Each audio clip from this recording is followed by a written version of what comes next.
আসসালামু আলাইকুম। আশা করি সবাই ভালো আছেন। তো আজকের আলোচনার বিষয় ভারত তাদের ৩ টা নতুন আর্মি বেস করবে বাংলাদেশের সীমান্ত ঘেঁষে আ শিলিগুড়ি করিডোরে। তো ইন্ডিয়ার আর্মি ফরমেশন আমাদের জন্য কিছুটা চ্যালেঞ্জিং হয়ে আসতেছে এবং তাদের এই ৩ টা বেস করার উদ্দেশ্য কী সেটা নিয়ে আলোচনা করব। পাশাপাশি বাংলাদেশের আর্মি বেসগুলোর লোকেশন কোথায় সেটা নিয়েও আলোচনা করব। তো আমরা ১ম এই ইন্ডিয়ান আর্মির মেইন পজিশনগুলা দেখি। ইন্ডিয়ান আর্মি মূলত ৭টা কমান্ডের উপরে বেস করে দাঁড়িয়ে আছে। তার মধ্যে একটা হচ্ছে ইস্টার্ন কমান্ড, যেটার মেইন বেস হচ্ছে কলকাতায়, অর্থাৎ ফোর্ট উইলিয়াম। এছাড়া উত্তরপ্রদেশের লখনৌতে আছে সেন্ট্রাল কমান্ড, যেটা ইন্ডিয়ান আর্মির প্রধান কমান্ড সেন্টার বলা যায়। তারপর আর্মির ট্রেনিং কমান্ড আছে, নর্দার্ন কমান্ড আছে, ওয়েস্টার্ন কমান্ড আছে, সাউদার্ন কমান্ড আছে এবং এটা হলো সাউথ ওয়েস্টার্ন কমান্ড, এটা সম্ভবত রাজস্থানে। আর এটা হলো সাউদার্ন কমান্ড, যেটা পুনেতে, মহারাষ্ট্রে। এখানে কিছু স্ট্র্যাটেজি যদি আমি কিছু ডিপলি আলোচনা করি তাহলে ভালো হয়। কিছু অভ্যন্তরীণ বিষয়ও আছে। দেখেন, ভারতের সাউদার্ন কমান্ডের আওতায়, অর্থাৎ এই ভারতের সাউদার্ন কমান্ড কিন্তু যেসব অঞ্চলে পড়ছে, আপনারা ভারতের সাউথ চিনেন, চেন্নাই আছে, অন্যান্য যে অঞ্চলগুলো আছে, এটাও একটা সাউদার্ন অঞ্চল, কিন্তু মেইনলি এইগুলো হলো মোস্ট সাউথ, যারা অনেকটা আলাদা হইতে চায়। তো ইন্ডিয়ান আর্মির মহারাষ্ট্রে মেইন কমান্ড করার অন্যতম কারণ হইতেছে এরা মানে বিচ্ছিন্নতাবাদে অতটা তা দেয় না। তো সেক্ষেত্রে এই অঞ্চলে ঘাঁটি রাখছে যাতে ঘাঁটির নিরাপত্তা থাকে আর কি, মেইন বেসের। এই অঞ্চলেও ঘাঁটি আছে কিন্তু মেইন যে কমান্ড সেন্টার সেটা এই অঞ্চলে রাখা হয়েছে। আর ওদের সেন্ট্রাল কমান্ড কিন্তু উত্তরপ্রদেশে করা হয়েছে, এটা কিন্তু এখানেও করতে পারতো, তাই না? যেটা আরও সেন্টারে, কিন্তু এখানে করার কারণ হইতেছে উত্তরপ্রদেশ ভারতীয় জনগণ দ্বারা অনেকটা সুরক্ষিত এবং প্রচণ্ড মাত্রায় হিন্দু অধ্যুষিত। তো এইসব বিষয়ে কাজ করে। আর এখানে ছোট ছোট বেশ কিছু কমান্ড আছে। দেখেন, ওয়েস্টার্ন কমান্ড এটা পাঞ্জাবে অবস্থিত। এখন পাঞ্জাবে কেন দিচ্ছে আবার, সাউথ ওয়েস্টার্ন কমান্ড আবার জয়পুরে কেন দিচ্ছে না? এখানে একটা কমান্ড দিলেই তো হতো, কিন্তু পাকিস্তানের সাথে প্রায় ওরা এনগেজ হয়, যে কারণে এই অঞ্চলে ওদের কমান্ডগুলা একটু ঘন ঘন দেওয়া হয়েছে, যেহেতু সেনা সংখ্যা এখানে বেশি। আপনারা অনেকে জেনে থাকবেন যে এই অঞ্চলে শুধুমাত্র ৯ লাখের মতো সামরিক বাহিনী আছে, যার মধ্যে ৬ লাখই সেনাবাহিনী। ভারতীয় সেনাবাহিনীর সংখ্যা ধরতে পারেন আপনি অ্যাপ্রক্স ১২ লাখের আশপাশ দিয়ে আছে। ঠিক আছে, ১১.৫ থেকে ১২ লাখ, এটা হলো মূল সংখ্যা, যেটা ফ্যাক্ট। তো বাংলাদেশের সাথে ইংরেজের যে বিষয়টা সেটা হলো কলকাতার, অর্থাৎ এই ইস্টার্ন কমান্ডে, এই ইস্টার্ন কমান্ডের আওতায় কতগুলা বেইস আছে সেটা আমরা দেখব, যেটা আমাদের জন্য চিন্তার বিষয় বলা যায়। তো ভারতের এক একটা কমান্ডে কত সৈনিক আছে সেটা ওরা ওরকমভাবে প্রকাশ করে না। তবে আপনি ধরতে পারেন অ্যাপ্রক্স এক একটা কমান্ডের আওতায় ১.৫ থেকে ২ লক্ষ প্লাস মাইনাস সেনাবাহিনী আছে। তো ইস্টার্ন কমান্ড হইতেছে ভারতীয় সেনাবাহিনীর সম্ভবত দ্বিতীয় বৃহত্তম কমান্ড, বা প্রথমও বলা যায় সৈন্য সংখ্যার দিক থেকে, বা প্রথম না হলেও এখন হয়ে যাবে, কারণ ৩টা নতুন বেস করতেছে। সেক্ষেত্রে ইস্টার্ন কমান্ডের আওতায় ২ থেকে ২.৫ লক্ষর মতো সৈনিক আছে, 2.5 লাখসের মতো ধরতে পারেন আপনি, ঠিক আছে? ২ থেকে ২.৫ লক্ষর মতো সৈনিক আছে। তো আমরা ইস্টার্ন কমান্ডের আওতায় কতগুলো মিলিটারি বেস আছে সেটা আগে দেখি। আপনারা যেটা দেখতে পেতেছেন সেটা হলো ইস্টার্ন কমান্ডের আওতায় কতগুলো ক্রপস আছে। ভারতীয় আর্মি ক্রপসে বিভক্ত থাকে। তো এক একটা ক্রপসে ভারতীয় সেনাবাহিনীতে ২০ থেকে ৩০ হাজারের মতো সৈনিক থাকে, কখনো কখনো বেশি বা কিছুটা কম হতে পারে। তবে এই অঞ্চলে ইস্টার্ন কমান্ডের আওতায় যে ৪টা ক্রপস আছে, ১, ২, ৩, ৪, এই ৪টার কোনোটাই আপনার ২০,০০০ থেকে কম আছে এটা ভাবার কোনো কারণ নেই, বরঞ্চ ৩০,০০০ বা তার চেয়েও বেশি আছে। এখানে তো অবশ্যই বেশি আছে ৩০,০০০-এর, কোনো সন্দেহ নাই। তো এই কমান্ডগুলোর বৈশিষ্ট্য কেমন সেটা নিয়ে যদি বলি, ইস্টার্ন কমান্ডের অর্থাৎ কলকাতা, এখানে এক একটা কমান্ডে আপনার ৩টা করে ডিভিশন আছে। বাংলাদেশ আর্মি ডিভিশনে বিভক্ত। এক একটা ডিভিশনের সৈনিক থাকে বাংলাদেশ আর্মিতে সাধারণত ১০ থেকে ২০,০০০, কখনো কখনো বেশি বা কম হতে পারে কিছুটা।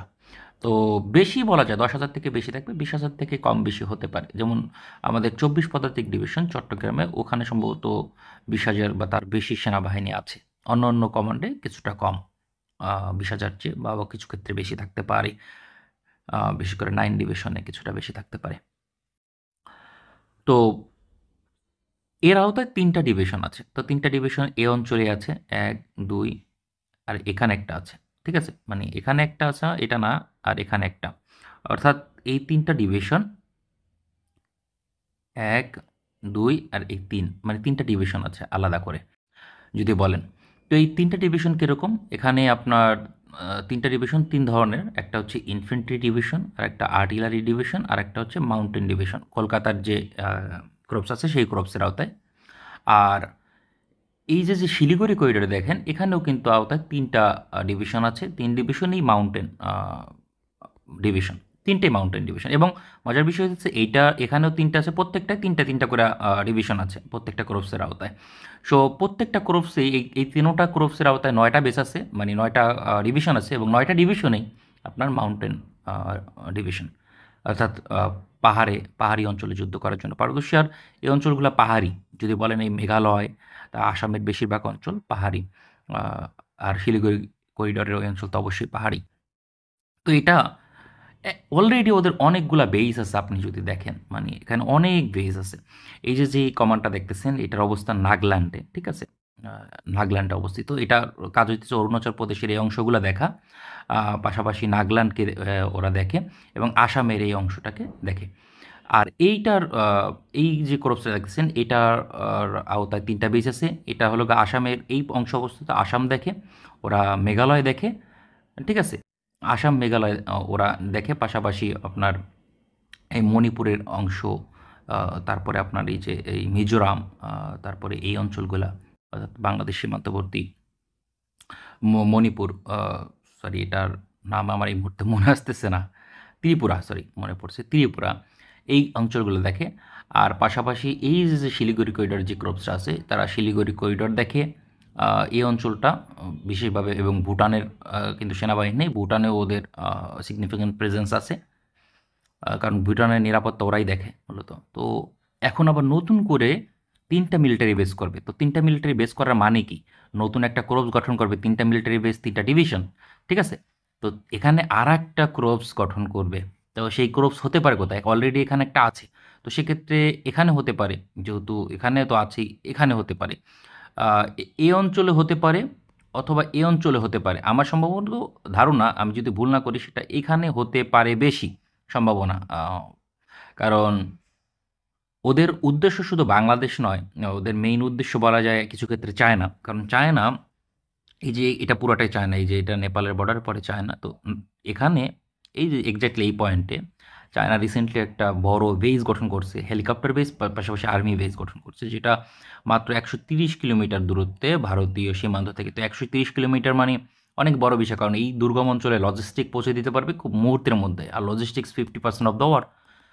সেক্ষেত্রে ইজিলি ভারতীয় সেনাবাহিনীর একটা কনসার্ন হয়ে দাঁড়াইছে যে কীভাবে এই অঞ্চলে প্রোটেক্ট দেবে। বিশেষ করে বাংলাদেশের যেহেতু আহ, যে পরিস্থিতি, বাংলাদেশ তো এখন আর ভারতীয় কথা শুনবে না, তাই না? তো সেক্ষেত্রে সাপ্লাই চেইন এই অঞ্চলে রাখতে পারবে কিনা। আর এখানে অল্প একটু 44 কিলোমিটার, এই যে এই পর্যন্ত কিন্তু চায় না। তো এটু দখল করলে, মাত্র 44 কিলোমিটার দখল করলে পুরোটা কাট অফ। আর এখান থেকে নেপালের এটা হলো 22 কিলোমিটার। চিন্তা করেন, তো কনসার্ন হওয়া তো স্বাভাবিক।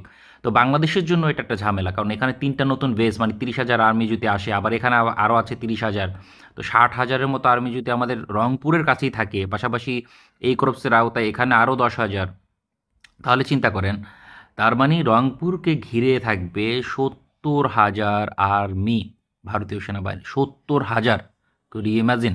এবং এটা বেশিও হতে পারে, সেটা 80,000 পর্যন্ত গিয়ে দাঁড়াতে পারে। পাশাপাশি সাপোর্ট পাবে, এখানে বাংলাদেশও সাপোর্ট পাবে, ওইটা নিয়ে আলোচনা না করি। তো 70 থেকে 80,000 আর্মি থাকবে আপনার এই জাস্ট এই রংপুরের আওতা, মানে কাউন্টার করার জন্য বলা যায়। যেটা মূল উদ্দেশ্য রংপুরের দখল করা বা ওরকম কিছু নয়, কিন্তু ভবিষ্যতে তো হতেও পারে। কারণ চায়না যখন আপনার এখানে আক্রমণ করবে, আমি বরাবর একটা কথা বলি, ভারত না চাইলেও বাংলাদেশের উপর আক্রমণ করবে, না চাইতেও। কেন করবে? দেখেন, চীন যদি এখানে মনে করেন অ্যাটেম্প নেয় কোনো কারণে, এদের 7 রাজ্য বিচ্ছিন্ন করার জন্য, অরুণাচল প্রদেশ, এই যে দেখতেছেন, এইটা হলো অরুণাচল প্রদেশ, বিশাল অংশ, ঠিক আছে। এই অরুণাচল প্রদেশ চীন সবসময় নিজেদের মানচিত্রে দাবি করে, অফিসিয়ালি দাবি করে সবসময়। তো সেক্ষেত্রে এই অংশ কাট আপ করার জন্য যদি অ্যাটেম্প নেয়, ইজিলি সেটা কাট আপ করতে পারবে, চাইনিজ আর্মির ক্যাপাসিটি আছে। তো এটা যদি কাট অফ হয় তাহলে ৭ রাজ্যে সাপ্লাই চেইনটা ঠিক রাখবে কীভাবে? মিয়ানমার সাপোর্ট করবে না। আর এই অঞ্চলে পৌঁছানো সম্ভব না। ওরা যে প্রজেক্ট কালাদান করার চেষ্টা করতেছে সেটা এত ইজি না। কারণ এখানে বিচ্ছিন্নতাবাদী বিভিন্ন গোষ্ঠী আছে। সেক্ষেত্রে সম্ভব না যুদ্ধকালীন সময়। তো বাংলাদেশের ভিতর দেয়া হাসিনার আমলে তো প্ল্যান করছিল আ যাবে। যেহেতু বিভিন্ন ধরনের চুক্তি আসিল। তো এখন তো বাংলাদেশ জীবনও করবে না। মানে এরকম পরিস্থিতি। তো এরকম একটা অবস্থায় বাংলাদেশের কিছু অংশ দখল করবে সহজ টার্গেট হিসেবে দখল করে সাপ্লাই চেইন ঠিক রাখার চেষ্টা করবে। সেক্ষেত্রে রংপুর একটা ভাইটাল পয়েন্ট। এই যে রংপুর দেখতেছেন মাত্র ৭০ কিলোমিটার। এই জায়গাগুলো যদি দখল করে নেয় তাহলে আমরা একটা সমস্যার মধ্যে পড়ব। হ্যাঁ, মেঘালয় থেকে অ্যাটেম্প নেওয়া কঠিন হবে। কারণ মেঘালয় থেকে ওরা যে অ্যাটেম্প নিতে পারবে এরকম না। কারণ এটা পাহাড়ি অঞ্চল।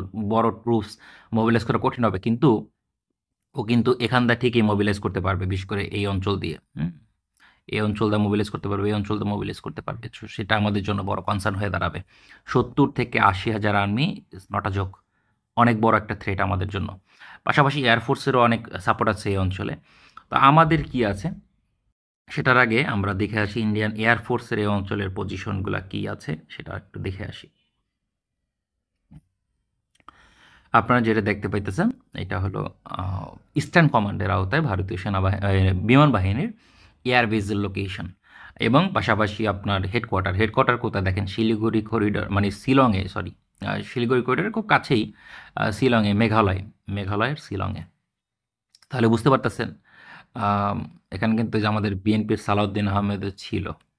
তো যাই হোক, এয়ারবেস এবং হেডকোয়ার্টার দেখতে পেতেছেন। এয়ারবেস কটা ১ ২ ৩ ৪ ৫ ৬ ৭ ৮ ৯ ৯টা এয়ারবেস আছে আর একটা হেডকোয়ার্টার ১০টা ১১টা হবে। কারণ টোটাল ১১টা, কারণ এই যে আগরতলায় আমাদের ত্রিপুরার পাশে, ত্রিপুরা এটা বাংলাদেশের অংশই বলা যায় সত্যি বলতে। তো ১১টা বেজ আছে এই অঞ্চলে ইন্ডিয়ান বিমান বাহিনীর। তাহলে চিন্তা করেন বিষয়টা আমাদের জন্য কত চ্যালেঞ্জিং। এই যে হাসিমারা বিমান ঘাঁটি, এখানে রাফালের একটা স্কোয়াড্রন আছে। এই যে ব্যাগডোগ্রা এই এই অঞ্চল আছে SU-30 একটা ফরমেশনস। এখানে ৩টা বেজ আছে বড় বড়। তারপর আগরতলা বেজ নতুন করে এক্সপান্ড করতেছে, এখানে এক স্কোয়াড্রন SU-30 থাকবে। এখানে সুকোই 30 আছে, গুয়াহাটিতে সুকোই 30 বেজ আছে, তেজপুরেও আপনার ঘাঁটি আছে, জরহাটেও ঘাঁটি আছে, এখানেও SU-30 ঘাঁটি আছে। এখানে প্রত্যেকটা SU-30 দিয়ে ভরা আর কি। ইন্ডিয়ান আর্মির যে পুরনো বিমানগুলো আছে সেখানে এই অঞ্চলে না, ইস্টার্ন কমান্ডের আওতায়। ইস্টার্ন কমান্ডে সব SU-30 দিয়ে ভরা আর এখানে এক স্কোয়াড্রন রাফাল রাখছে। সেক্ষেত্রে বুঝতে পারতেছেন কতটা চ্যালেঞ্জিং। বাংলাদেশের এয়ারফোর্সে কিচ্ছু নাই এখানে আশপাশ দিয়ে। যদিও ঢাকা থেকে এয়ারফোর্স খুব দূরে তা নয়, কিন্তু আমাদের কিছুই নেই। ২ স্কোয়াড্রনের মতো F7 আছে, তার মধ্যে এক স্কোয়াড্রন থাকে হলো ধরেন চিটাগংয়ের এখানে, আর এক স্কোয়াড্রন ঢাকায় থাকে, আর ৮টা MiG-29 আছে। কিচ্ছু না, মানে ফালতু বিমান, এগুলো কিচ্ছু করতে পারবে না, ঢাকায় থাকে ধরেন। তো এয়ারফোর্সের কিচ্ছু নাই। আর্মিতে কি আছে? আর্মি যদি বলি এখানে, তাহলে আমরা আরেকটা ম্যাপে যাই। ওদের প্রাদেশিক ম্যাপগুলো দেখতে পাচ্ছেন। এই যে সিকিম, এটা হলো ওয়েস্ট বেঙ্গল, ঠিক আছে? ওয়েস্ট বেঙ্গল এই যে এখানটা, এটা বিহার। ওদের এই অঞ্চলগুলো দেখতে পাইতেছেন। তো এই ম্যাপটা বেশি ক্লিয়ার না, আমরা আরেকটা ম্যাপে যাই। আমাদের আর্মির পজিশনগুলো আমরা একটু দেখি। দেখেন আমাদের আর্মির পজিশন কি। আমাদের আর্মির পজিশন এই যে বগুড়া, এখানে 2টা মিলিটারি বেস আছে। ধরেন একটাই বেস, মানে 2টা আলাদা আলাদা, মানে একটু, মানে 2টা বেস করার কারণ হইতেছে স্ট্র্যাটেজিক সুবিধা, যাতে কমান্ডগুলো ধ্বংস হইলে পরিচালনা করতে পারে। আর একটা হইতেছে রংপুরের ৫৫ পদাতিক ডিভিশন, ঠিক আছে? রংপুরের ৫৫ পদাতিক ডিভিশন এটা খুব একটা বড় ডিভিশন না, কিন্তু বগুড়ার ডিভিশনটা বেশ বড়। এবং স্ট্র্যাটেজিক্যালি এটাই ঠিক, ঠিক আছে? এই একটা ডিভিশনে ধরেন ১০,০০০-এর মতো সৈনিক আছে রংপুরে আমার, এরকমই হবে। ধরলাম সেটা ১৫,০০০। তো ১৫,০০০ সৈনিক আপনি ৭০,০০০-এর মধ্যে আপনি ধরেন আপনার বিরুদ্ধে মোবিলাইজ করছে ৪০,০০০, ইজিলি পারবে ৭০-৮০,০০০ সৈন্যের মধ্যে 50%। তাহলে তো আমার সৈন্য দাঁড়াইতে পারতেছে না। ৪৫-৪০-৪৫,০০০ সৈন্যের বিপরীতে ১০ থেকে ১৫,০০০ সৈন্য তো টিকতে পারবে না, তাই না? যদি বলেন সাপোর্ট দেবে, সাপোর্ট তো ওরাও দেবে। সেক্ষেত্রে রংপুরকে প্রোটেকশনের জন্য আমার মনে হয় আরও বেশি সৈনিক এই অঞ্চলে বিবেচনা করা উচিত। বিশেষ করে ময়মনসিংহের সেনানিবাসকে এক্সপান্ড করা দরকার এই অঞ্চলে, ময়মনসিংহের এই অঞ্চলগুলোতে, যাতে আমরা দ্রুত ট্রুস মোবিলাইজ করতে পারি এই রংপুরের দিকে। তাহলে মনে হয় বেটার। পাশাপাশি বগুড়া সেনানিবাসকে আরও স্ট্রং করা দরকার এবং রাজশাহী সেনানিবাসকেও স্ট্রং করা উচিত। আমাদের উত্তর অঞ্চলের জন্য এটা একটা কনসার্ন আমি মনে করি, বেশ বড় সমস্যা। আর সিলেটের এ অঞ্চলে অতটা প্রবলেম না, কারণ এ অঞ্চলে ওরা ট্রুপস মোবিলাইজ করতে পারবে না, বাট এই অঞ্চলগুলো আসামের এই অঞ্চল দিয়ে যে সীমান্ত আছে আমাদের, এটা একটা সমস্যা। তো এখানে আমাদের 17 পদাতিক ডিভিশন আছে, হুইচ ইজ গুড। আর ওদের চাপে রাখার জন্য খাগড়াছড়ি এই অঞ্চলে ট্রুপস স্ট্রং করতে হবে। তো এখানে একটা ডিভিশন নতুন করে দরকার, যেটা এই অঞ্চলটাকে ত্রিপুরাকে কাট অফ করার জন্য একটা ভালো অ্যাটেম্প হতে পারে। ঠিক আছে, তাহলে আমাদের ভালো হবে। তো ইতিমধ্যে বাংলাদেশের মানে ওদের যেহেতু 3টা ডিভিশন বাড়াইতেছে এই অঞ্চল দিয়ে, তো আমাদের 2টা ডিভিশন অ্যাটলিস্ট বাড়ানো দরকার। আর্মি সংখ্যা 1 লাখ ধরেন, 60-70 হাজার ধরি আমি, ম্যাক্সিমাম এরকমই ধরি। তো 1,70,000 আর্মি এনাফ না, আমাদের 2,20,000-এর মতো আর্মি দরকার সত্যি বলতে। তো ধরেন 2,20,000 মানে একটা ফিউচারিস্টিক চিন্তাভাবনা। অ্যাটলিস্ট তো 1,90,000 বা 2 লাখের মতো সেনাবাহিনী মানে ইজিলি মেনটেন করা যায়, তাই না? 2 লাখের মতো সেনাবাহিনী হলে একটা ডিভিশন এই অঞ্চলে, আর একটা ডিভিশন উত্তরাঞ্চলকে কেন্দ্র করে একটা ডিভিশন মানে খুবই প্রয়োজন সত্যি বলতে। তবে 3টা ডিভিশন হয়েছে, সিলেটে 17 পদাতিক ডিভিশন হয়েছে গত 15 বছর যদি বলি, তাহলে সিলেটে 17 পদাতিক ডিভিশন হয়েছে, এটা একটা ব্রিগেড ছিল। তারপরে রামু 10 পদাতিক ডিভিশন হয়েছে, যেটা একটা ভালো, মিয়ানমারের জন্য কাউন্ট করার জন্য খুবই ভালো। আর বরিশালে 7 পদাতিক 7, হ্যাঁ সম্ভবত 7 পদাতিক ডিভিশনে লেবুখালীতে এটা গঠন হয়েছে। তো যশোর 55 পদাতিক ডিভিশনের উপরে এখন চাপ কম পড়ে, ঝামেলা কম হয়। তো যশোর এই অঞ্চল দিয়েও চাপ নাই আমাদের, কারণ সুন্দরবনের একটা প্রাকৃতিক নিরাপত্তা এখানে আছে আমাদের। আহ, কিন্তু রাজশাহী ডিভিশনটা স্ট্রং করলে রাজশাহী থেকে গুরুত্বপূর্ণ হইতেছে, এখান থেকে ট্রুপস মোবিলাইজ করে রংপুরকে প্রোটেকশন দিতে পারবে। এবং এই যে যে আমাদের কিছুটা জায়গা আছে দেখেন, এই জায়গাটা ভৌগোলিক দুর্বলতা, এটা ওভারকাম করতে পারবে। তো অ্যাটলিস্ট বলতে পারেন 2 ডিভিশন, অর্থাৎ 20 থেকে 30 হাজারের মতো সেনা আমাদেরও বাড়ানো উচিত, যেহেতু ওরা বাড়াইতেছে। শুধু ওদের কারণেই নয়, আমাদের নিজস্ব একটা চিন্তাধারা থাকা উচিত। ওরা চায়নার জন্য চিন্তা করতেছে, চায়নার জন্য চিন্তা তো শুধু চায়নার জন্য না, বাংলাদেশের জন্য কনসার্ন, এটাও মাথায় রাখতে হবে। কারণ ওরা বাধ্য হয়ে বাংলাদেশের উপর আক্রমণ করবে যাতে সাপ্লাই চেইন ঠিক রাখতে পারে। ঠিক আছে, আক্রমণ করে আহ, এদিক দিয়ে সাপ্লাই চেইন ঠিক রেখে 7 রাজ্য বাঁচানোর চেষ্টা করবে, কোনো ওয়ে থাকবে না। তো এমন একটা পরিস্থিতিতে বাংলাদেশের আমার মনে হয় শক্তি সামর্থ্য বাড়ানো উচিত। এখানে আর মানে অবহেলা করার কোনো সুযোগ নাই। তো আজকে এখানেই শেষ করতেছি।